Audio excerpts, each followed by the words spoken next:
नमस्कार दोस्तों, आज की कक्षा प्रारंभ करें उससे पहले आपको बता दें कि अनअकैडमी ले लेकर के आए हैं आपको न्यू फ्री प्लान जो कि 1 दिसंबर से लॉन्च हो रहा है। इसमें आपको मिलेगा 500 प्लस लाइव क्लासें और आप इसमें अपने डाउट भी क्लियर कर सकते हैं। एमपी के टॉप जो शिक्षक हैं वह आपको अध्ययन कराएंगे। डेली और वीकली मॉक टेस्ट भी होगा, जिसमें आप अपनी जो एमपी की कोई भी एग्जाम की तैयारी कर रहे हो, चाहे MP PSC, MP police, MP constable, MP SI, MP jail प्रहरी आदि सभी एग्जाम के आप मॉक टेस्ट दे सकते हैं। फ्री लाइव क्विज भी रहेगा जिसमें 20,000 प्लस क्वेश्चन हैं और आपके लिए विशेष T20 सीरीज होगी जिसमें आपको 20 मिनट में 20 प्रश्नों के उत्तर देने हैं। तो आप इसके माध्यम से प्रत्येक सोमवार से शनिवार तक अपना अभ्यास भी कर सकते हैं, एनालिसिस कर सकते हैं और भी कई प्रकार के ऑफर आपके लिए बीच बीच में अनअकैडमी लेकर के आते हैं, जिससे कि आपका अध्ययन अच्छे तरीके से हो जाए।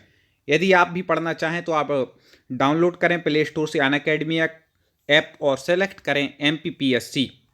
इसके बाद आप सभी कक्षाएं चाहते हैं कि आपको फ्री मिलें तो आपको एक रेफर कोड डालना है, सुमित जैन, और आप फिर इसके बाद रेफर कोड डालने के बाद इन कक्षाओं को पढ़ सकते हैं, वो भी बिल्कुल फ्री।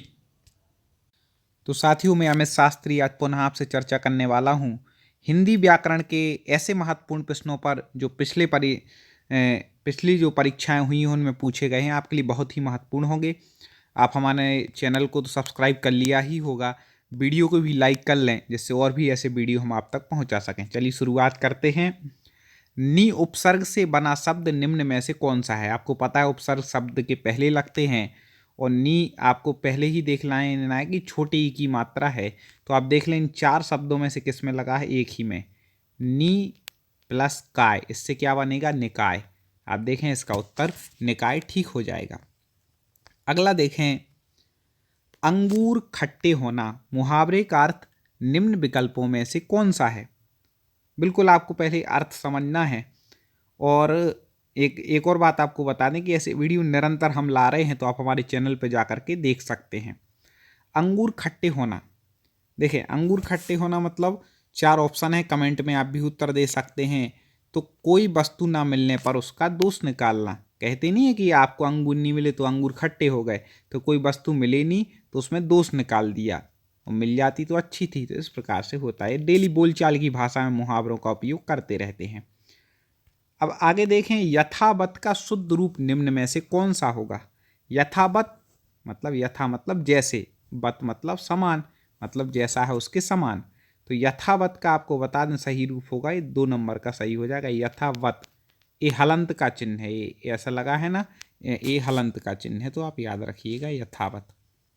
और देखें, आप हमारे वीडियो को देख करके ही अभ्यास करते रहें तो व्याकरण में आपको बहुत कुछ बनने लगेगा और पेपर में आप गलती करके नहीं आएंगे। बस आप व्यवस्थित क्रम से उसको पढ़ते रहें आप वीडियो को निरंतर।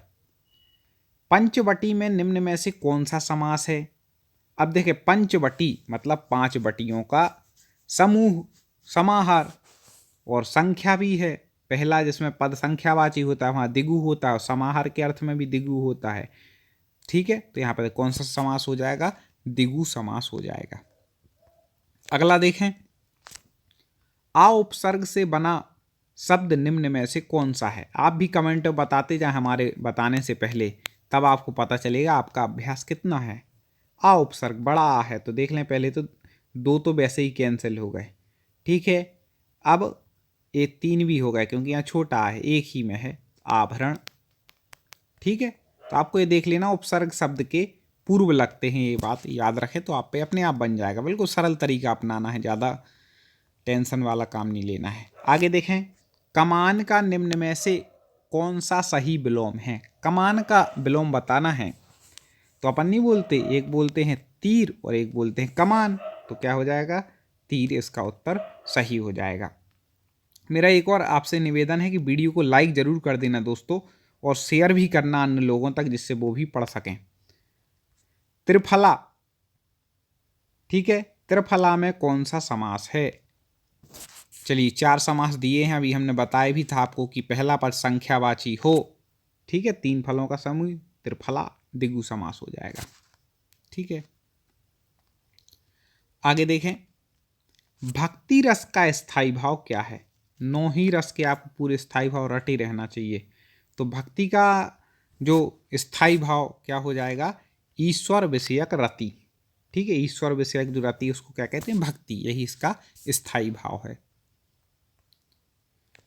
आगे देखें, संकल्प के लिए सही संधि विकसित होगा। संकल्प में आपको बता दें कि सम धन कल्प, इसका क्या हो जाएगा, सही संधि विकसित हो जाएगा। कौन सी संधि होगी तो वो भी बता दे रहे हैं आपको, व्यंजन संधि होगी। कौन सी होगी, व्यंजन। हमने संधि आपको बिल्कुल ट्रिक से पढ़ाई है, तो आप चैनल पे वीडियो देख सकते हैं। क्यों, क्योंकि यहाँ पर क्या व्यंजन के साथ व्यंजन का मेल हो रहा है। देखें, माँ आधा इसलिए क्या है, व्यंजन है, का भी क्या है, व्यंजन है, तो व्यंजन के साथ व्यंजन का मेल हो रहा है, इसलिए व्यंजन संधि है, और समधन कल्प यहाँ पर हो जाएगा। आगे देखें, किंकर के लिए सही संधि विकसित होगा। किंकर तो आप वैसे ही लगा लें, किम प्लस कर, माँ का हो जाएगा अनुस्वार, बिंदी बन जाएगा, तो किम प्लस कर कहाँ पर है, ए है, तो क्या हो जाएगा, किंकर हो जाएगा। ठीक है, ये बिल्कुल देखो सही है। अगला देखें, लक्षण का शुद्ध रूप निम्न में से कौन है। अब लक्षण तो आप बोलते नहीं, अपन क्या बोलते, किसी से लक्षण, आपके लक्षण ठीक नहीं है तो क्या बोलते हैं, लक्षण।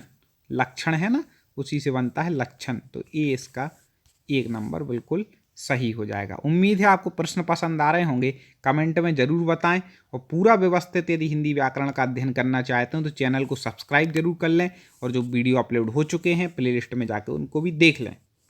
जो बाद में अधिकारी बने के लिए एक शब्द कौन सा है, वाक्यांश के लिए एक शब्द पूछे जाते हैं, तो बाद में जो अधिकारी बनता है उसको क्या कहते हैं, अपन नहीं कहते भैया आप इनके क्या हैं, उत्तराधिकारी। क्या हैं, उत्तराधिकारी। ठीक है, बाद मतलब उत्तर, उसके अधिकारी तो उत्तराधिकारी। आगे देखते हैं, जिसने ऋण उतार दिया हो के लिए एक शब्द कौन सा होगा। ऋणी तो उसको बोलते हैं जिस पर ऋण चढ़ा हो, अब जिसने उतार दिया उसको क्या बोलेंगे, उऋण। ठीक है, अब ऐसे आप याद रख सकते हैं, वो उतारने का ऊ ले लें और ऋण, तो उऋण बोलते उसको। ठीक है, आगे देखें, कामदेव के लिए सही पर्यायवाची वाले शब्दों की पंक्ति को चुनें। जब भी पर्यायवाची पूछे जाएं तो, और ये 3-3 यदि उसमें हो तो आपको देखना है तीनों मैच होने चाहिए। ठीक है, तो कामदेव के लिए एक तो अनंग बोलते ही हैं, कामदेव के लिए सबको पता है, अनंग चारों में दिया है। अब दूसरा मदन भी बोलते हैं, मर्दन नहीं बोलते, मादन भी नहीं बोलते, तो मदन इसमें दिया हो, मनोज बोलते ही हैं। ठीक है, तो 3 नंबर बिल्कुल सही हो जाएगा। इस प्रकार से आप लगा सकते हैं आसानी से। अब हम देखते हैं अगला कि भौहनी त्रासती मुख नटती अखनी लो लपटाती ऐची छुड़वाती इची कर आगे आवती जाती। अब आप देख लें इसमें कि भौएं सजा रहे हैं, मुख नाक बनाई जा रही है, सब कुछ, तो ये क्या है, श्रृंगार। यहाँ पर किसका कौन सा रस हो जाएगा, श्रृंगार, क्योंकि श्रृंगार के 2 भेद हैं, एक संयोग श्रृंगार और एक वियोग श्रृंगार।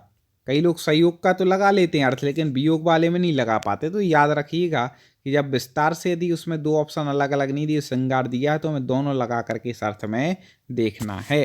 शब्दों से आप पहचान जाएंगे, थोड़ा अभ्यास की ज़रूरत है, वो आप करें, आप पे बनने लगेगी, कोई दिक्कत नहीं।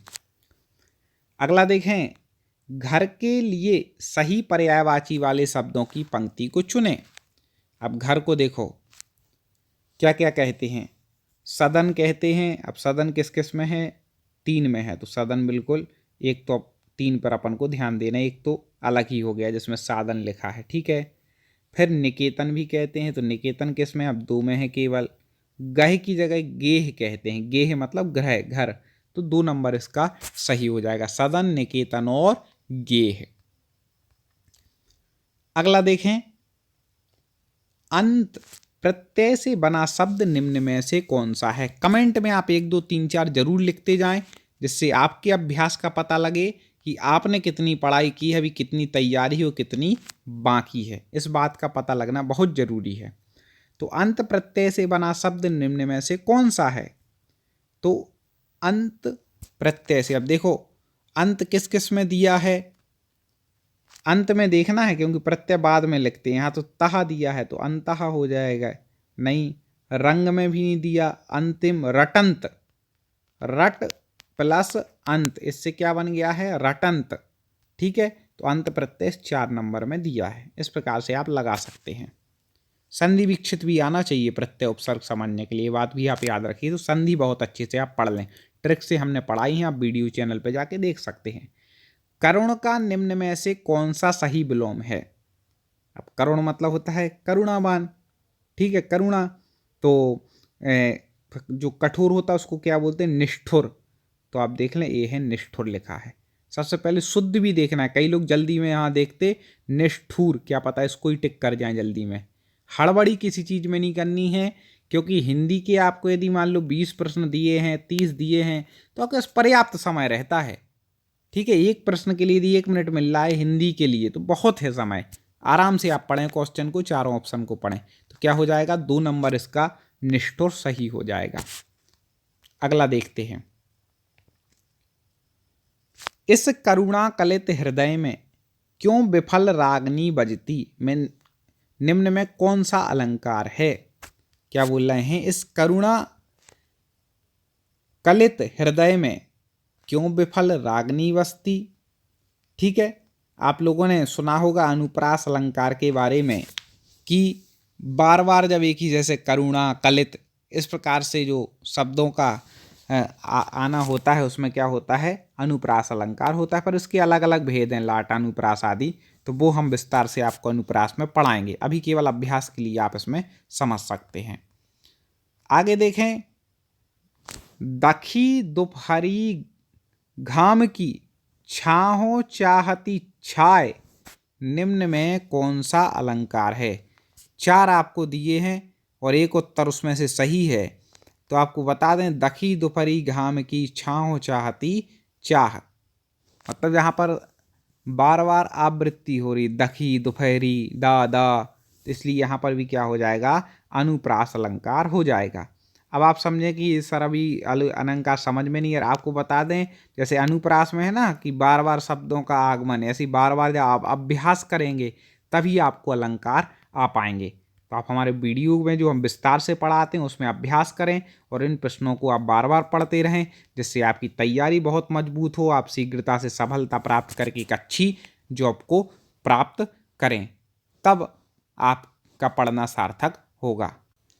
अनअकैडमी ऐप पर यदि आप पेड सब्सक्रिप्शन लेना चाहते हैं, कोर्स खरीदना चाहते हैं, तो आपको बता दें कि 1 मंथ के लिए 1440 रुपये आप चार्ज करके कोर्स ले सकते हैं। आपको डिस्काउंट की बात बताएं, यदि आप refer code Sumit Jain dial करेंगे तो आपके लिए 10% प्रत्येक कोर्स पर डिस्काउंट भी मिलेगा। 3 मंथ का कोर्स 3600 रुपये का है, 6 मंथ के लिए 6480 रुपये का है, 12 मंथ के लिए 7920 का है, विशेष ऑफर है, और 24 मंथ के लिए 11520 रुपये का आप कोर्स ले सकते हैं। तो आप ज़रूर जुड़ें और अपने जिस भी एग्ज़ाम की तैयारी कर रहे हैं उसमें सफलता प्राप्त करें। जय हिंद।